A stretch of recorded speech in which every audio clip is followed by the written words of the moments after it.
శివరాత్రి నాడు చేయవలసిన శాస్త్ర విధులు.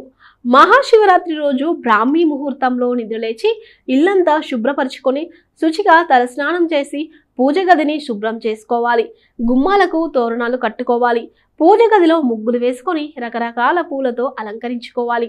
ఆకారంలో ఉన్న శివుని శుద్ధ జలంతో, ఆవు పాలతో, పంచామృతంతో, వివిధ పూజా ద్రవ్యాలతో, పుష్పాలతో అభిషేకించుకొని ముఖ్యంగా మారేడు దళలను, బిల్వపత్రాలను, తుమ్మి పూలను, గోగు పూలను, తెల్లని పచ్చని పూలతో శివనామాలను కానీ పంచాక్షరి మంత్రమైన ఓం నమ శివాయ అని స్మరిస్తూ పూజించాలి. తాంబూలం, చిలగడ దుంప, రత్నపురి గడ్డ అంటారు. అరటి పండు, జామ పండ్లు, ఖర్జూర పండును సమర్పించి పూజ చేస్తున్న సమయంలో నిష్ఠతో శివ అష్టోత్తరం పంచాక్షరి మంత్రాన్ని పఠించాలి. ప్రాతకాలం నుండి ఉదయం 9 గంటలలోపు అభిషేకాలు చేసే పూజకు ఉత్తమ ఫలితాలు ఉంటాయి.